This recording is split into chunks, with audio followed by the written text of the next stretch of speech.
technologijos nėra mums svetimos ir gerbiamas Urskis yra paruošęs kalbą apie tai, kaip technologija išsivystė į technologiją. Pradėsim nuo evoliucijos. Evoliucija yra procesas, kai vabalas padeda, tiksliau užkikoja lervą ir lerva virsta kakonu. Ir evoliucionuoja ir iš kakono išskrenda dailus pūkelis. Drugelis tada numiršta ir palieka pas savęs dailų atminimą. Ir apie tą drugelį kiti drugeliai sako, šio drugelio evoliucija buvo nepakartojama bei graži.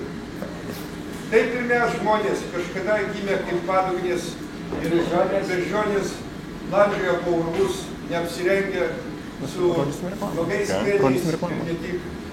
Gyvenom olose, evoliucionavom ir evoliucionavom iki televizinio peliuko. Taip yra ir su technologija. Kažkada kažkoks išrado žmogus vielos ir metalo izgalvinę, kuri buvo spinta. Ir tai pavadino kompiuterį. Prašau. Lygiai toks pats pridursiu vielos ir izgalvinę ir dėžė didesnė už šitą monitorių kažkada buvo modemas. Po to evoliucionavo modemas ir modemas šiandien virto į tai, ką mes vadiname maža pelytė, kuri per USB jungtį jungiasi į USB jungtį. Ir per USB jungtį duoda net iki 7 megabaitų per sekundę, nors anksčiau kažkada didelis greitis skaitėsi. Nevaikščiokit, kol aš kalbu, būtų labai malonu.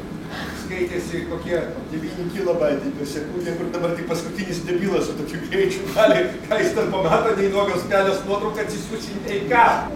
Taigi evoliucija yra šios dienos varomoji jėga. Kas pamiršta apie evoliuciją, tas lieka gyvenimo klystkelėje ir užmaršty. Tas taip ir, atsiprašau, kai daug žmogus artelė net nepakliūna į žurnalą Žmonės. Jau nekalbant apie žurnalą LT. Ir žurnalas Klubas. Klubas mano mylimiausias.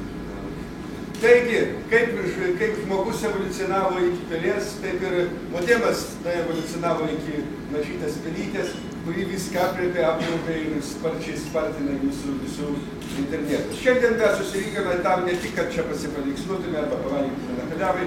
Kas nori, gal yra su alyvuogėm. O, vėluoja. Štrafnyka. Štrafnoji. Įpirkit, panelį, mano sąskaitą.